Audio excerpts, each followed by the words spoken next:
Issue, ये लड़की कौन है और ये हमारे घर में क्या कर रही है? मम्मी, मुझे ऐसा लगता है ना हमारे घर में ना चोर घुस आए हैं। अरे नहीं नहीं, चोर कैसे हो सकती है भला? चोर होती तो यहाँ थोड़ी ना बैठी होती। तो रुक, मैं तेरे काका को बुलाती हूँ। रामू काका, जल्दी बाहर आइए। आया मैम साहब। जी मैम साहब। काका, पहले आप मुझे ये बताइए कि ये लड़की कौन है और इसे अंदर किसने आने दिया? ये लड़की, ये तो मेरी बेटी है मैम साहब। आपकी बेटी? पर आपकी बेटी का हमारे घर में क्या काम? वो मैम साहब मैंने गांव से बुला लिया था। अब गांव में तो बिजली आती नहीं है, 24 घंटे में कोई एक आध घंटे बिजली आती है। अब शहर में 24 घंटे बिजली आती है। और बेटिया की सरकारी नौकरी के लिए पढ़ाई की तैयारी हो रही है। मैंने सोचा क्यों नहीं, यहाँ मैं काम भी करता रहूँगा और बेटिया की पढ़ाई भी हो जाएगी। बस मैम साहब, मेरे से गलती होगी, मैंने बगैर पूछे बुला लिया। आप कहे तो मैं तो गाँव भेज दूंगा।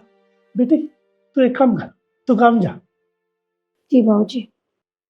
तो रुको बेटा, तुम्हें कहीं जाने की जरूरत नहीं है। देखिए काका, मुझे माफ कर दीजिएगा, मुझे नहीं पता था कि ये आपकी बेटी है। अगर मुझे पता होता तो मैं ऐसा नहीं बोलती। और इसे पढ़ाई करनी है ना, तो ये यहाँ रह के पढ़ाई कर सकती है, मुझे कोई दिक्कत नहीं है। अरे मेरी बेटी भी तो पढ़ाई करती रहती है, तो ये भी उसके साथ बैठ के पढ़ाई कर लेगी, क्या दिक्कत है? मैम साहब, आप सच में भगवान के रूप में, आपका बहुत बहुत धन्यवाद। काका, इसमें धन्यवाद की कोई बात नहीं है। देखिए, आप इतने सालों से हमारे घर में काम कर रहे हैं, तो मैं आपके लिए इतना तो कर ही सकती हूँ। और वैसे भी आपकी बेटी मेरी बेटी की तरह है, तो आप इसकी टेंशन तो बिल्कुल मत लो।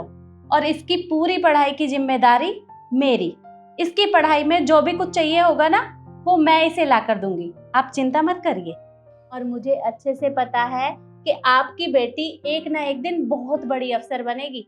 और जब ये अफसर बन जाए ना, तो वो जो आपके गांव में पेड़े मिलते हैं ना, वो पेड़े खिलाना मत भूलिएगा। अरे क्यों नहीं मैम साहब, पेड़े तो बहुत मशहूर है मेरे गांव के, मैं जरूर लाऊंगा। अब आप बाहर से आई हो, जरा बैठिए, मैं तुम्हारे लिए गरम गरम चाय बना कर लाता हूँ। ठीक है काका, जी बैठिए। बैठो बेटा।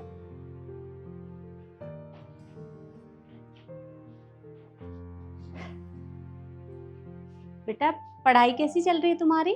ठीक चल। देखो, अगर तुम्हें कुछ भी पूछना हो तो ईशु से पूछ लेना, वो तुम्हें बता देगी। अच्छा, वैसे तो मैंने तैयारी कर ली है, पर कुछ क्वेश्चंस हैं जो मुझे समझ में नहीं आ रहे, आप समझा दोगे?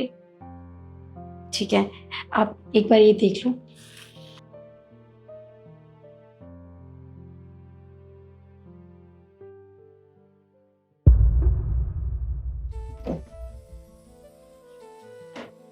अरे काका, नमस्ते मैडम। नमस्ते। ये लीजिए पेड़ा। पेड़ा? पर पेड़ा किस खुशी में? अरे मैम साहब, आपने तो कहा था बिटिया पास हो जाए तो गांव के मशहूर पेड़ा जरूर लाना। मतलब बिटिया पास हो गई? बिटिया पास हो गई मैम साहब, बिटिया को नौकरी भी मिल गई और गांव के स्कूल में ही, सरकारी स्कूल में पहली बार मास्टरनी बन के आई है गांव में। अरे वाह काका, ये तो बहुत अच्छी बात है, आपको बहुत बहुत मुबारक हो। मुबारक सब आपका आशीर्वाद है मैम साहब। आप पढ़ाई के लिए नहीं कहती तो पढ़ाई नहीं हो पाती। अब सब आपका हाथ है। अब रिश्तेदार ज्यादा आ रहे हैं मैम साहब, मैं कुछ कह नहीं सकता, कल लाऊंगा, परसों जब बात करूंगा आपसे। मैं चलता हूँ, राम राम। राम राम। देखा आपने, जो लोग मेहनत करते हैं वो एक ना एक दिन सफल हो ही जाते हैं, इसलिए हमेशा मेहनत करते रहिए। और वीडियो आपको कैसी लगी कमेंट में जरूर बताएं और ज़्यादा से ज़्यादा शेयर करें। धन्यवाद।